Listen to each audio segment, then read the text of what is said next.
It's hard to say that a car is a family member, but we got one. So I had this burning, like I would wake up in the middle of the night over COVID saying, you know, I really have to do this.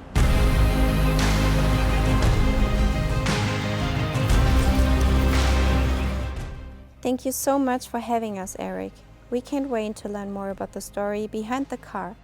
Well, first off, thank you guys for coming to New York and spending some time with us.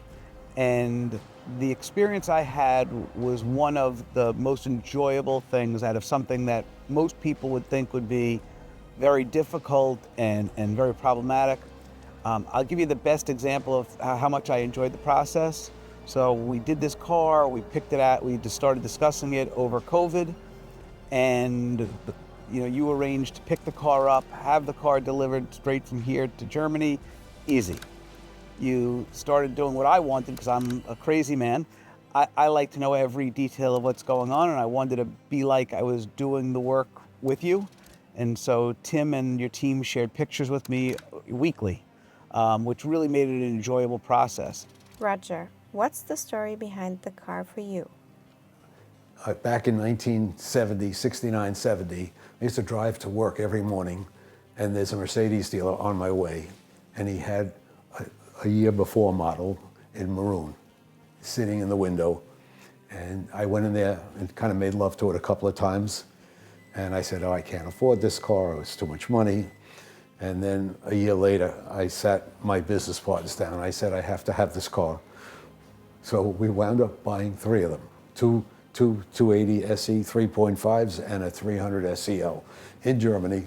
One of the other partners flew over there. I had little kids at the time, and he flew over to Germany, took delivery of all 3 cars.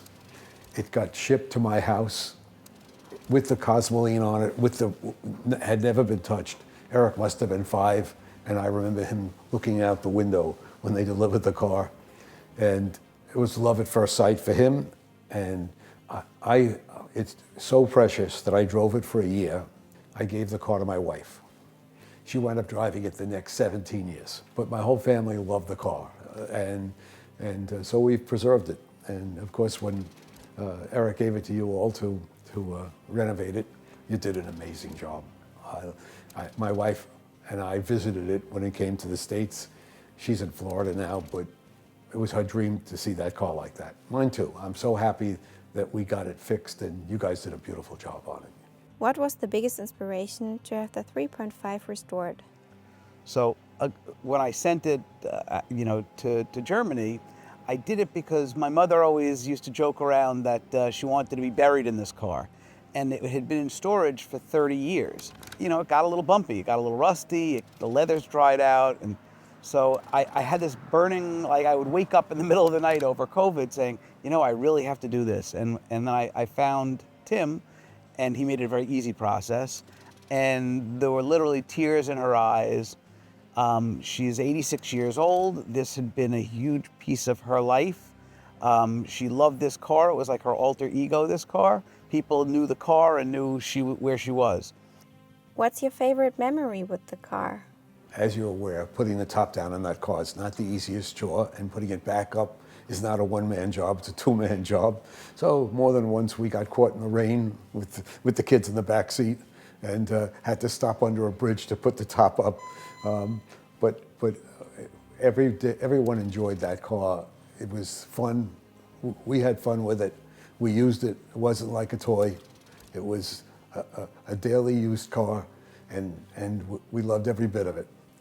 But it was a great family treasure, and that's everybody in the family feels the same way about it. So Eric used to get up early in the morning with me every Saturday morning to wash the car, because it never was in a car wash. It was washed by hand its whole lifetime.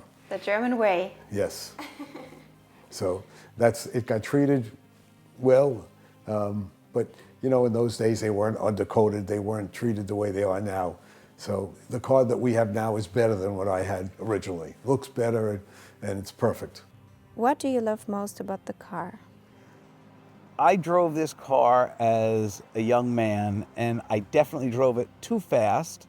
I rode it hard and put it away wet, and it never gave us a hard time. It was a phenomenal car. So I really used to sit and shift it and drive it, and I don't drive it quite as hard as I used to drive it, but it still runs like the day it was new.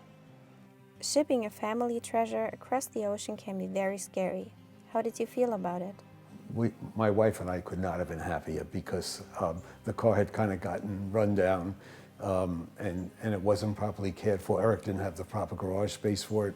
Now he does, and so it's got a welcome redo, and nobody could be happier about it. I love the car. I loved it the day I bought it. I still love it, and I probably had 30 or 40 Mercedes in the last 50 years. So, but this is my favorite car of all time. What's your favorite memory with the car? My favorite memory of this car was the day this car and two others were delivered. I remember standing at a window in my parents' house in this room above the garage, and there was one of the car transporters pulled up, and they rolled off three spectacular Mercedes, actually four spectacular Mercedes.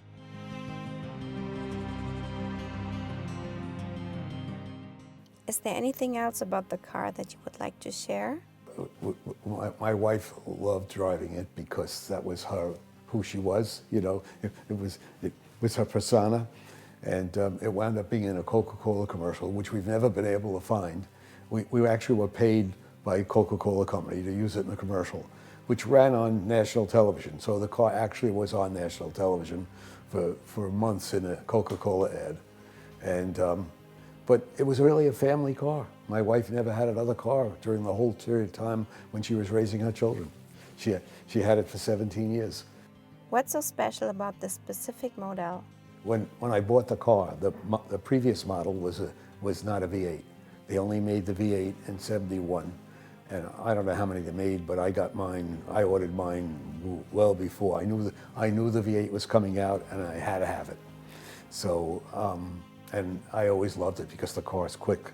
It still is. It doesn't have a catalytic converter on it, so it's pretty quick. I don't remember the horsepower, but more than enough. And it was a great car. And the other little things about the car, the ball bearings in the ashtray and the chrome moldings that closed off the doors and the inside. It really was the last of the handmade cars. And I always appreciated that. I like the finest things, and that fit what I like. Why did you choose this color combination? Interesting story. I was going to buy the burgundy one that I saw from the previous model year. When I went to buy the car at Raleigh Motors then in Glen Cove, the salesman was a handsome young guy by the name of Peter Lenz. And he said to me, you have to buy the brown car because chocolate is the in color. You have to have that color. And you have to buy the tan top, and you have to buy, and I trusted his judgment, so I bought the brown car. Not a color that I would ordinarily be the least bit interested in. I usually drive black cars or navy blue cars. That's probably the only brown car I've ever owned in my whole life.